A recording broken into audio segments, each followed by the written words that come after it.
میرے ابو کی طبیعت اکثر خراب ہو جاتے تھے۔ ابھی بھی ان کی طبیعت خراب تھی جب اماں نے مجھے آواز دی کہ جلدی آؤ بیٹا، تمہارے ابو کی طبیعت کچھ ٹھیک نہیں لگ رہی۔ میں فوراً سے ابو کے پاس آ کر بیٹھ گیا اور پوچھا، ابو کیسی طبیعت ہے؟ تو وہ ہلکی سی آواز میں بولے کہ اب پہلے سے کچھ بہتر ہوں۔ کچھ دن پہلے ہی ابا کو شدید بخار ہو گیا تھا جو جانے کا نام ہی نہیں لے رہا تھا۔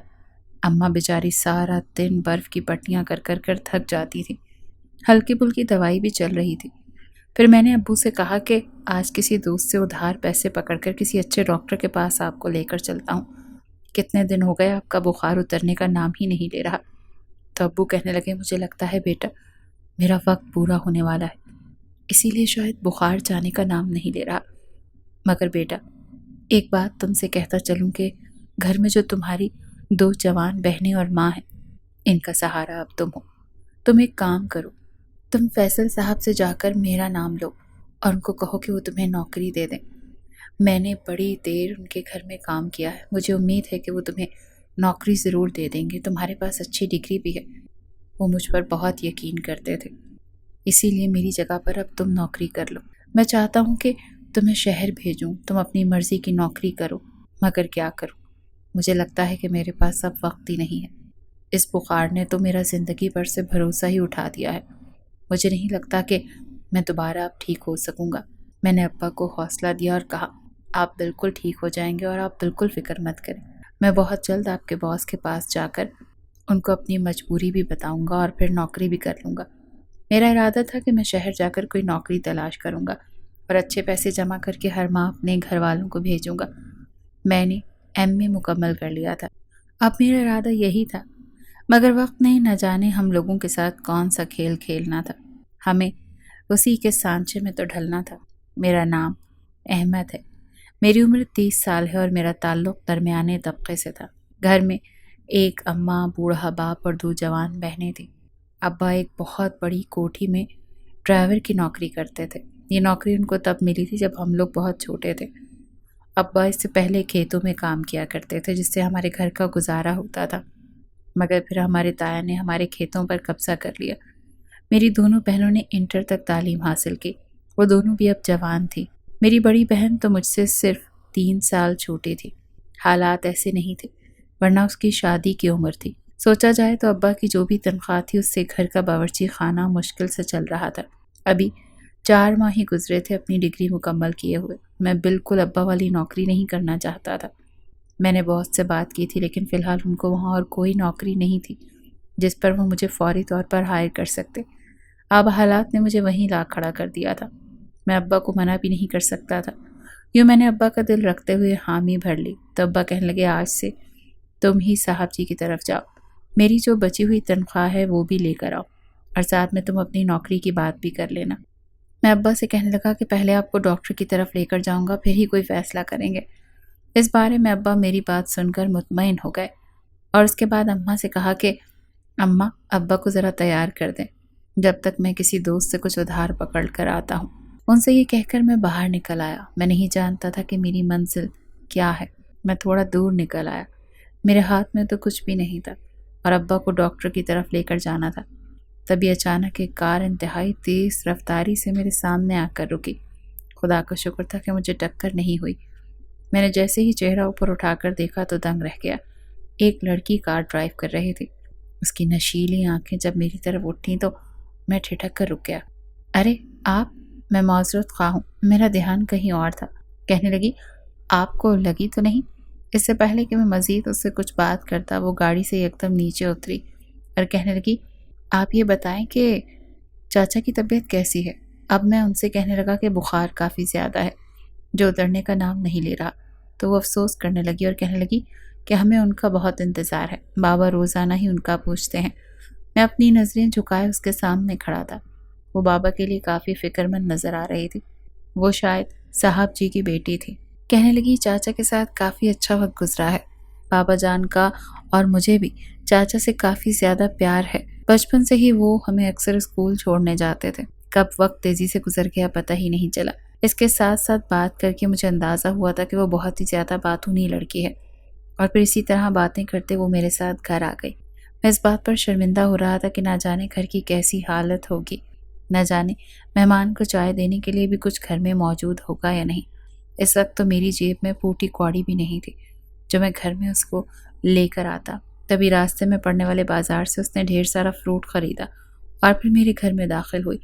تو میں نے اماں کو چپکے سے اپنی طرف آنے کا اشارہ کیا، اور جب ان سے چائے پانی کے بارے میں پوچھا تو وہ کہنے لگیں کہ گھر میں تو ہر چیز ختم ہو چکی ہے، نکڑ والی دکان سے کچھ لے کر آؤ تو چائے بنا دیتی ہوں۔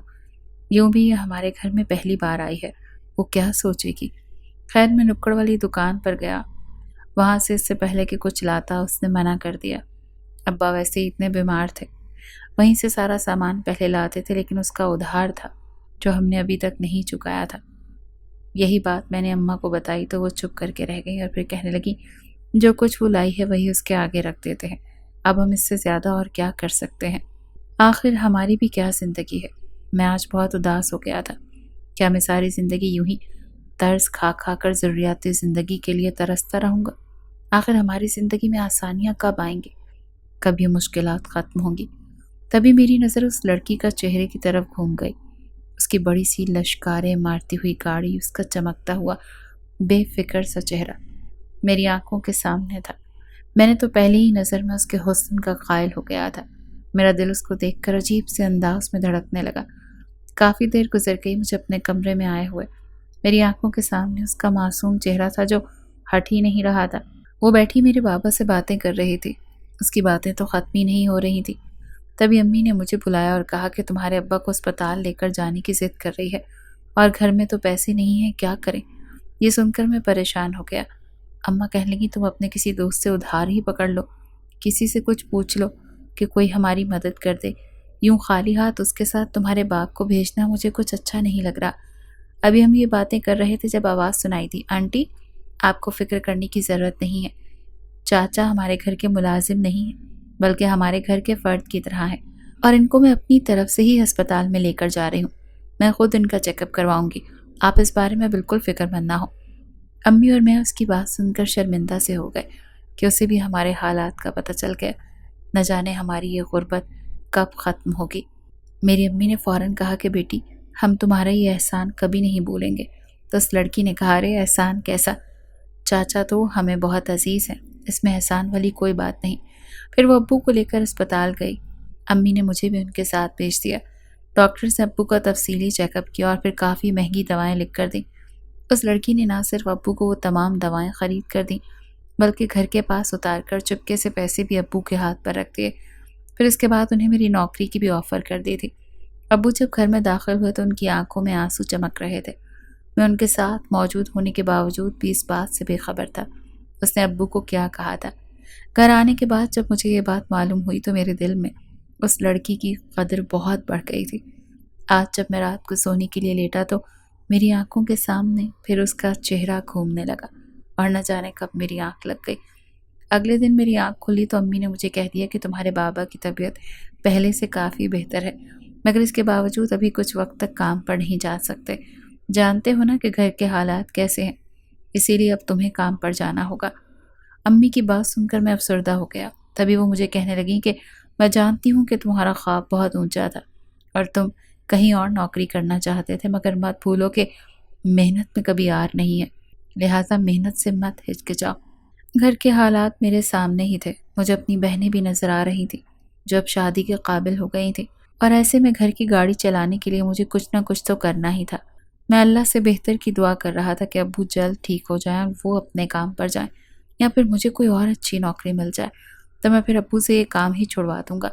ناشتے کے بعد یہی کچھ سوچتا ہوا میں اب ابو کے باس کے گھر آ گیا۔ چوکیدار سے جب میں نے اپنا تعارف کروایا تو اس نے میرے لیے گھر کا دروازہ کھول دیا۔ مجھے کہنے لگا کہ صاحب جی تو تمہارا ہی انتظار کر رہے ہیں۔ جب میں گھر میں داخل ہوا تو صاحب کو اپنا مدعا بیان کیا کہ میں اب آپ کا ڈرائیور بن بیٹھا ہوں اور میں ان کی جگہ پر نوکری کرنا چاہتا ہوں۔ تب ان کی بات سن کر میں بھونچ کر رہ گیا۔ کہنے لگے مگر ڈرائیور کی نوکری تو ہم لوگوں نے کسی اور کو دے دی ہے، اور تمہارے ابو کافی ٹائم سے یہاں پر نہیں آ رہے تھے تو میرا نقصان ہو رہا تھا۔ میں تو ان کی بات سن کر حیران رہ گیا کہ اب اگر یہ نوکری بھی ہاتھ سے چلی گئی تو میں کیا کروں گا۔ میں نے کہا میں تو بڑی امید لے کر یہاں پر آیا تھا۔ تو وہ بولے کہ انہوں نے اس کام کے لیے کسی اور کو رکھ لیا، تبھی وہ میرے چہرے پر چھائے ہوئے تاثرات دیکھنے لگے اور پھر ہنس پڑے اور کہنے لگے، تمہارا اب کام یہ ہے کہ تم میری بیٹی کو کالج چھوڑنے اور لینے جایا کرو۔ تمہیں میں اپنی بیٹی کا خاص ڈرائیور رکھ رہا ہوں، تمہیں یہ ڈیوٹی نبھانی ہے اور اس کے ساتھ ساتھ اس کی حفاظت بھی کرنی ہے۔ ان کی بات سن کر میں نے گہرا سانس لیا۔ یہ نوکری تو پہلے سے بھی زیادہ آسان تھی۔ میں نے فوراً سے ہاں میں سر ہلا دیا۔ تو پھر میں نے ہچکچاتے ہوئے ان سے ابو کی باقی تنخواہ کا ذکر کیا تو انہوں نے مجھے ابو کی تنخواہ سے زیادہ پیسے دے دیے۔ یہ دیکھ کر میں سوالیہ انداز میں ان کی طرف دیکھنے لگا۔ آپ نے مجھے زیادہ پیسے دے دیے ہیں؟ اتنی تو میرے ابو کی تنخواہ نہیں بنتی۔ تو وہ کہنے لگے، اپنی خوشی سے دے رہا ہوں۔ تمہارا باپ بیمار ہے اور اس کی بیماری پر تو کافی خرچہ ہو گیا ہوگا۔ میں جانتا ہوں اس کے گھر کے تمام حالات۔ وہ واحد کفیل ہے اور اگر گھر کا واحد کفیل بیمار پڑ جائے تو گھر کے حالات بہت زیادہ خراب ہو جاتے ہیں، لہٰذا تم پریشان مت ہو۔ میں ان کا چہرہ دیکھتا رہ گیا۔ ان کو ہمارا کتنا خیال تھا۔ شکریہ ادا کیا اور گھر واپس آ گیا۔ جان گیا تھا کہ وہ دل کے بہت اچھے لوگ ہیں، تبھی تو انہیں اللہ نے اتنا نوازا ہے۔ گھر آنے کے بعد سارے پیسے میں نے امی کے ہاتھ پہ رکھ دیے۔ انہوں نے بھی شکرانے کے نفل پڑے۔ گھر کے حالات اب بہت زیادہ خراب ہو چکے تھے اور اگر یہ پیسے نہ آتے تو ہم تو کہیں کے نہ رہتے۔ اب دکاندار کا قرض بھی کچھ چکا دیا تھا اور چھوٹے موٹے جو اور قرض لیے تھے ان کی رقم بھی ادا کر دی تھی۔ امی بھی مطمئن تھی اور صاحب کو اور ان کی بیٹی کو دعائیں دے رہی تھیں۔ اب میں صبح اپنے گھر سے نکل آتا تھا اور سائمہ بی بی کو کالج میں چھوڑنے کے بعد گھر واپس آ جاتا۔ کبھی کبھار گھر کا کوئی چھوٹا موٹا کام ہوتا تو وہ بھی میں کر دیتا اور پھر چھٹی کے وقت انہیں لینے چلا جاتا۔ یہ کام تو بہت آسان تھا۔ اتنی معمولی تنخواہ میں گزارا ہونا تو مشکل کام تھا۔ یہ نوکری تو میرے شان نہیں تھی، لیکن پھر بھی میں کر رہا تھا کیونکہ صاحب کے ہم پر بہت احسان تھے۔ اس کے ساتھ ساتھ مجھے کہیں اور نوکری کی کوشش بھی کرنی چاہیے۔ میں مسلسل سوچ رہا تھا۔ میں اخبارات میں اشتہار دیکھنے لگا کہ کہاں پر مجھے میری ڈگری کے مطابق نوکری مل سکتی ہے۔ اس دن میں گھر سائمہ بی بی کو لانے کے بعد واپس جانے لگا تو مجھے بیگم صاحبہ نے روک لیا اور کہنے لگیں، بازار سے کچھ شاپنگ کرنی ہے، اس وجہ سے ابھی تم یہیں پر رکو۔ اور پھر میں وہیں پر رک گیا۔ ٹیبل پر پڑا ہوا اخبار اٹھا کر نوکری کے لیے اشتہار دیکھنے لگا تو میرے پیچھے سے سائمہ بی بی آ کر کھڑی ہو گئی۔ انہوں نے مجھ سے پوچھا، تم کس چیز کے اشتہارات دیکھ رہے ہو؟ تو میں نے انہیں بات بتائی۔ وہ میری ڈگری کے متعلق جان کر بڑی متاثر ہوئیں اور کہنے لگیں کہ پاپا سے تمہارے بارے میں بات کروں گی، ہو سکتا ہے کہ وہ تمہاری جاب کا کوئی بندوبست کر دیں۔ یہ سن کر میں خوش ہو گیا۔ مجھے اس سے پہلے یہ خیال کیوں نہیں آیا؟ صاحب تو ویسے بھی بہت اچھے آدمی تھے۔ اگر میں ان سے یہ بات کہہ دیتا تو وہ کبھی بھی اس بات کے لیے انکار نہ کرتے۔ ابو نے بھی یہی کہا تھا، لیکن مجھے نہ جانے کیوں بار بار شرم آ رہی تھی۔ اور پھر اس دن صاحب کے گھر آیا اور سائمہ بی بی کو کالج لے کر جانے لگا تو یہاں سب لوگ بہت زیادہ پریشان تھے۔ صاحب مجھے کہنے لگے کہ کچھ دن تک میری بیٹی کالج نہیں جا سکتی۔ بات تو انہوں نے عام سے انداز میں کی تھی، مگر جس انداز میں کہا تھا وہ مجھے چونکا رہا تھا۔ نہ جانے کہ ان کی آنکھوں میں کچھ تھا، جیسے وہ انتہائی پریشان ہو۔ کہیں انہیں میری کوئی بات تو بری نہیں لگی؟ ایسا تو نہیں ہے کہ انہیں میرے بارے میں کچھ ایسا معلوم ہوا جس کی وجہ سے وہ یہ بات کہہ رہے ہیں؟ جب صاحب سے پوچھا کہ اب مجھ سے کوئی غلطی ہوئی جو آپ ایسی بات کہہ رہے ہیں تو وہ مسکرا کر کہنے لگے، ایسی بات نہیں ہے، تم تو بہت اچھے انسان ہو، میری بیٹی تو تمہاری بڑی تعریف کرتی ہے۔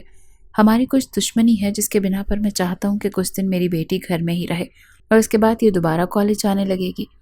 ان کی بات سن کر میں پریشان ہو گیا۔ میری تو نوکری ہی یہی ہے، میرا تو کام ہی سائمہ بی بی کو کالج میں لانے لے جانے کا ہے، اور اگر انہوں نے ہی کالج نہیں جانا تو پھر میرا کام کیا ہوگا یہاں پر؟ مجھے تنخواہ کس چیز کی ملے گی؟ میں نے اپنی پریشانی کا ذکر گھر آ کر امی سے نہیں کیا۔ میں سوچ رہا تھا کہ نہ جانے کتنے دن تک سائمہ بی بی کالج سے چھٹیاں کریں گی اور کب تک یہ مسئلہ حل ہوگا۔ 2 دن کے بعد صاحب نے مجھے فون کر کے گھر بلایا تو میں نے سکھ کا سانس لیا۔ جب ان کے گھر گیا تو وہ کہنے لگے کہ تمہارے ذمہ ایک اور کام بھی ہے۔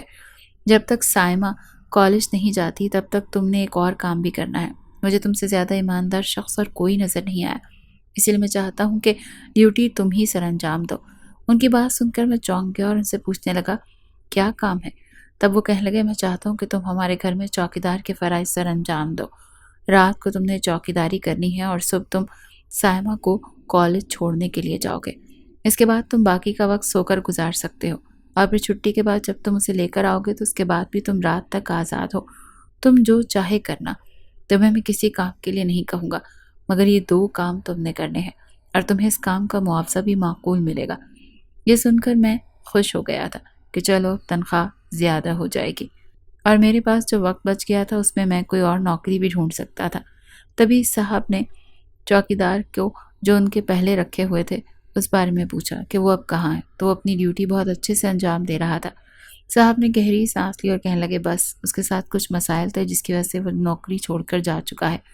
اس چوکیدار کو میں جانتا تھا، وہ بھی بہت بہادر انسان تھا۔ خیر، اب یہ فرائض تو تمہیں انجام دینے ہیں۔ آج میرا ڈیوٹی پر پہلا دن تھا اور میں عموماً رات کو جلدی سو جایا کرتا تھا۔ پہلی رات تھی جو میں جاگتے ہوئے گزار رہا تھا، اس لیے بار بار ایسا لگ رہا تھا جیسے نیند آ رہی ہے۔ میں دروازے کے پاس پڑی ہوئی کرسی پر بیٹھ گیا اور بیٹھتے ساتھ ہی مجھے نیند کے جھونکے ستانے لگے۔ میں نیند کی وادیوں میں کھو گیا۔ یکدم مجھے ایسا محسوس ہوا کہ کسی نے میرے کاندھے کو پکڑ کر ہلایا ہے۔ میں نے دیکھا تو آس پاس کوئی بھی نہیں تھا۔ تبھی پھر سے اپنی ڈیوٹی سر انجام دینے لگا۔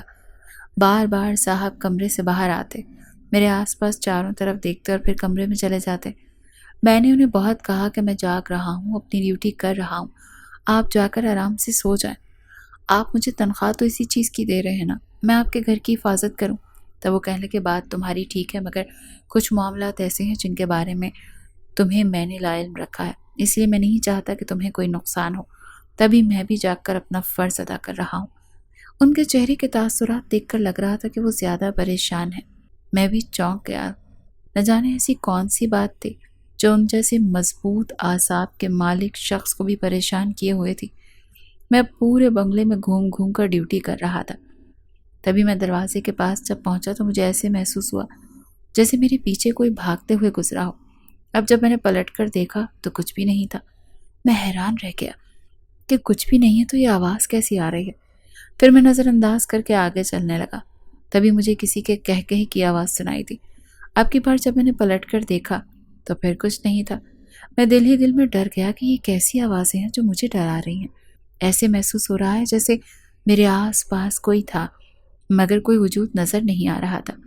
میں بہت ڈر گیا تھا۔ پھر میں اپنی کرسی پر آ کر بیٹھا۔ میرے کاندھے پر کسی نے ہاتھ رکھا۔ ایک دم سے پلٹا تو وہاں کوئی بھی نہیں تھا۔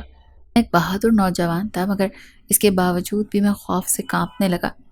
میں نے اس بنگلے کے بارے میں اس سے پہلے ایسی ویسی تو کوئی بات نہیں سنی تھی جس سے مجھے یہ اندازہ ہوتا کہ اس بنگلے میں کوئی آسیب یا بھوت پریت جیسی بھی کوئی چیز ہو سکتی ہے۔ اس چوکیدار نے بھی مجھے کبھی کوئی ایسی بات نہیں بتائی، مگر اب میرے ساتھ کچھ ایسے ہی معاملات ہو رہے تھے۔ کوئی وجود موجود بھی تھا اور نظر بھی نہیں آ رہا تھا۔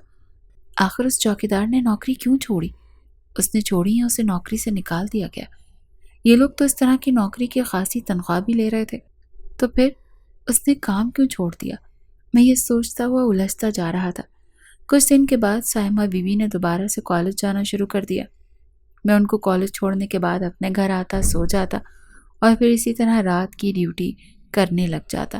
شو میں یہ قسمت کہ مجھے ابھی تک کوئی اور نوکری بھی نہیں ملی تھی۔ یوں بھی ان دنوں کاموں کی تنخواہ سے گھر کا نظام بہت اچھا چلنے لگا تھا، اور اب تو امی نے کچھ رقم بھی جمع کرنی شروع کر دی تھی۔ امی بہت خوش تھیں، گھر میں خوشحالی آ گئی تھی، مگر اس کے لیے میں کس قدر محنت کر رہا تھا یہ میں ہی جانتا تھا۔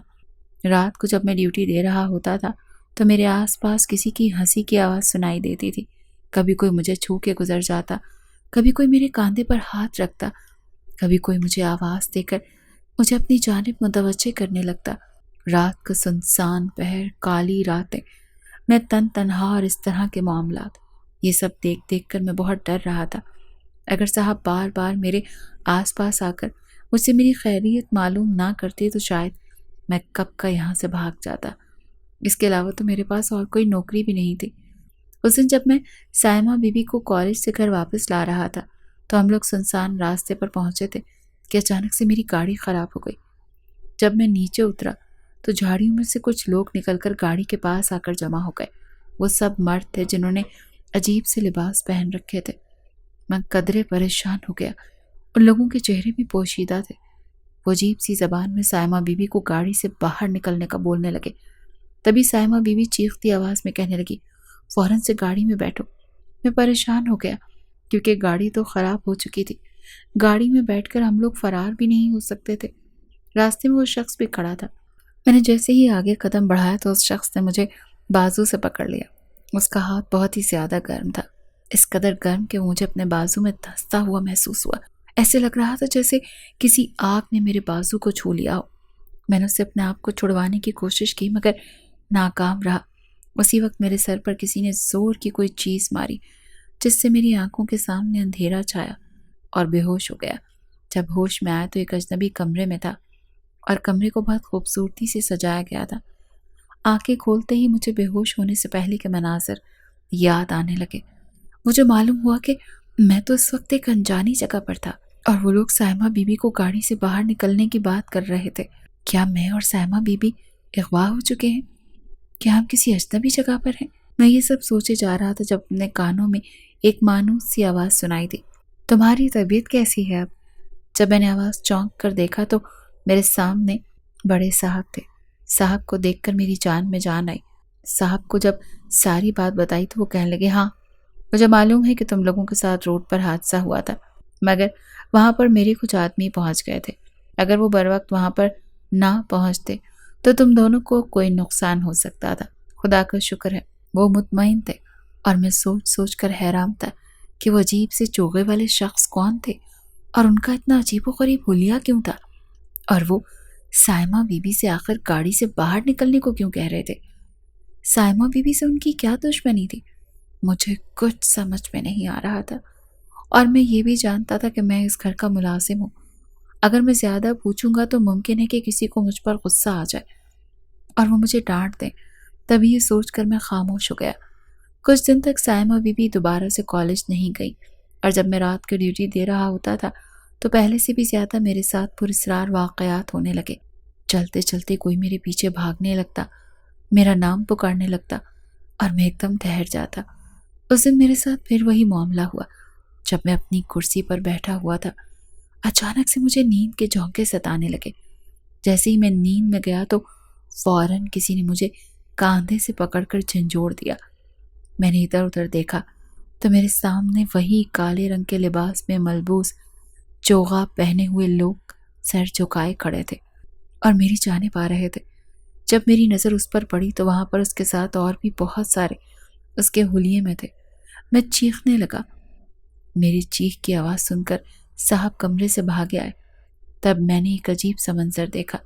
صحن کے درمیان میں آگ بھڑک اٹھی اور وہ آگ آہستہ آہستہ میری جانب بڑھنے لگی۔ اس آگ نے مجھے اپنی لپیٹ میں لے لیا اور وہ چوغے والے اشخاص دائرے کے باہر کھڑے رہ گئے۔ ان کے منہ سے عجیب سی آوازیں نکلنے لگی تھیں۔ میں بہت ڈر گیا تھا۔ یہ آگ کا گولہ کہاں سے میری طرف بڑھ رہا تھا۔ تبھی میرا ذہن تاریکیوں میں ڈوب گیا اور میں پھر سے بے ہوش ہو گیا۔ ہوش آیا تو میں ایک کمرے میں تھا۔ صاحب میرے پاس بیٹھے تھے۔ وہ کہنے لگے، تمہارے ساتھ جو کچھ بھی چل رہا ہے تمہیں ان کے بارے میں کسی کو کچھ بھی نہیں بتانا، اور فکر مت کرو، سب کچھ ٹھیک ہو جائے گا۔ یہ واقعات بھی جلدی ختم ہو جائیں گے۔ دوسری جانب سائمہ بی بی عجیب الجھی نظر آ رہی تھی۔ ہر وقت پرسوچ انداز میں رہتی اور مجھے دیکھتی رہتی۔ جب میں انہیں دیکھتا تو وہ اپنی نظروں کا زاویہ بدل لیتی۔ میں انہیں دیکھ کر مسکرا دیا کرتا تھا۔ میرے دل میں یہ خیال پیدا ہونے لگا تھا کہ شاید بی بی مجھے پسند کرنے لگی ہیں۔ ان کی آنکھیں مجھے واضح پیغام دیا کرتی تھیں۔ پھر ان کی محبت میں میں بھی ڈوبتا چلا گیا، یہ جانے بغیر کہ میں تو اس گھر کا ملازم ہوں۔ میری تو اتنی حیثیت ہی نہیں کہ ایسے خواب دیکھ سکوں، لیکن کہتے ہیں نا کہ محبت پر زور نہیں ہوتا، اور یہ پوچھ کر تو نہیں کی جاتی۔ لہٰذا مجھے ان سے محبت ہو گئی تھی، اور یہ محبت دن بدن بڑھتی چلی جا رہی تھی۔ میں تو پہلی ہی ملاقات میں، پہلی ہی نظر میں ان کے حسن کا قائل ہو گیا تھا۔ اب جب مجھے یہ محسوس ہوا کہ ان کے دل میں بھی میرے لیے پسندیدگی کے جذبات ہیں تو میں پھر اپنے جذبات کو سلانے میں ناکام رہا۔ اس دن میں گھر واپس آ رہا تھا، تبھی راستے میں میری اشر سے ملاقات ہوئی۔ اشر اس گھر میں چوکیدار کے فرائض سر انجام دیا کرتا تھا۔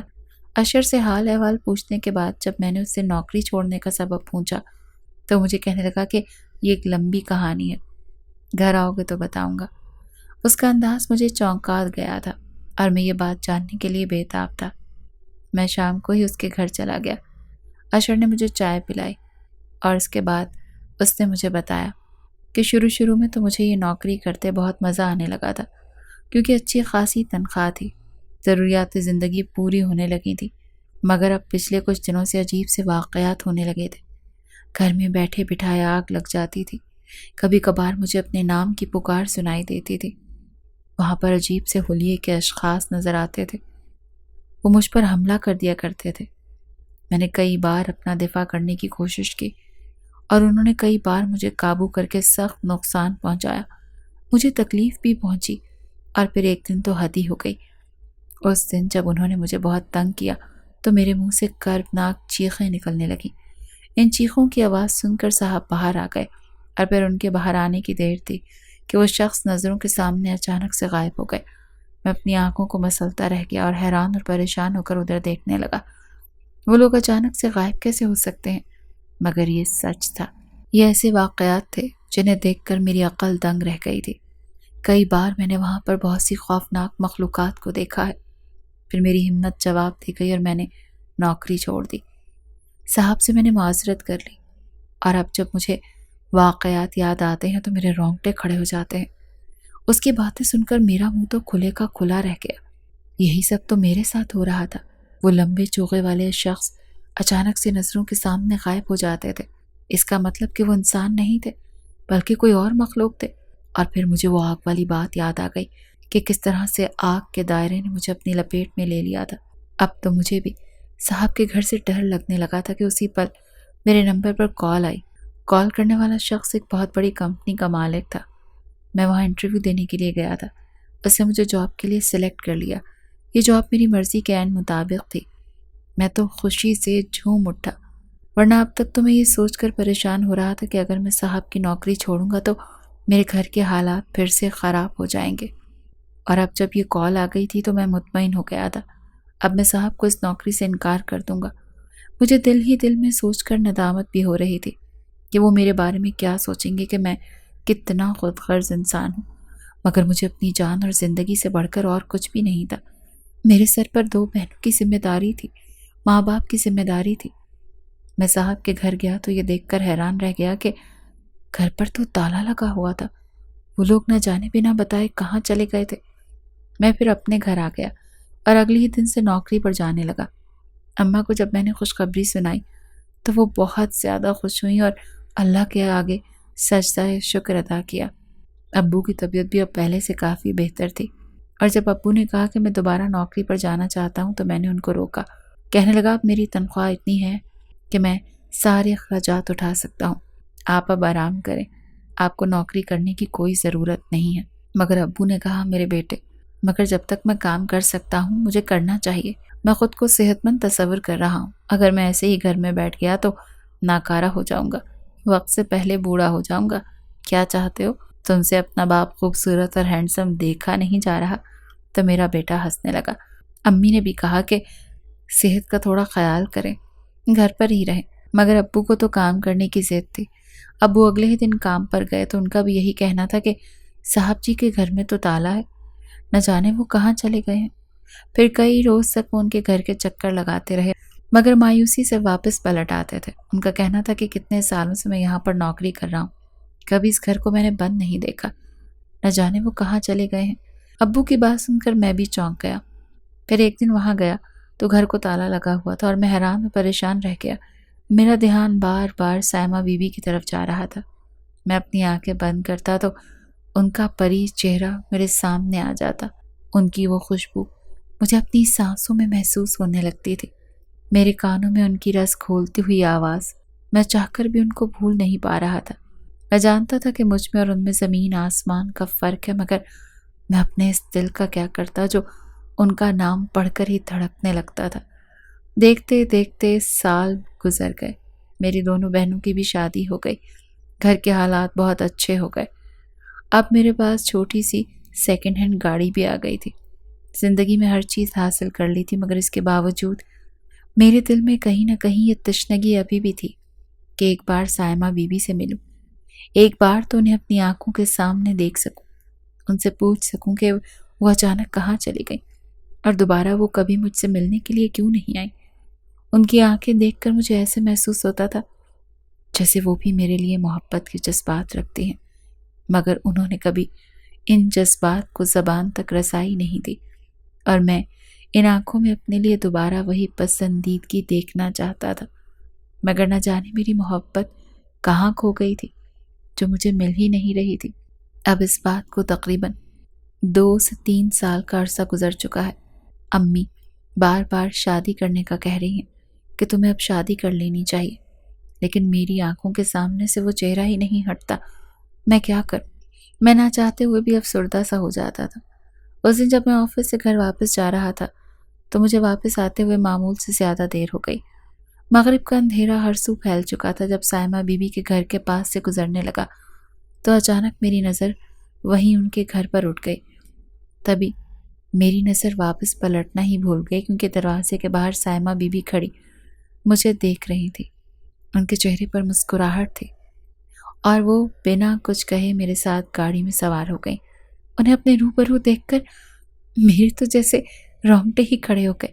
میں تو حیران اور پریشان تھا، سمجھ میں نہیں آ رہی تھی کہ کیا کروں۔ خوشی میری رگوں پہ میں سرایت کر گئی تھی۔ میں اپنے گھر لے جانے لگا تو انہوں نے مجھے راستے میں گاڑی روکنے کا بولا۔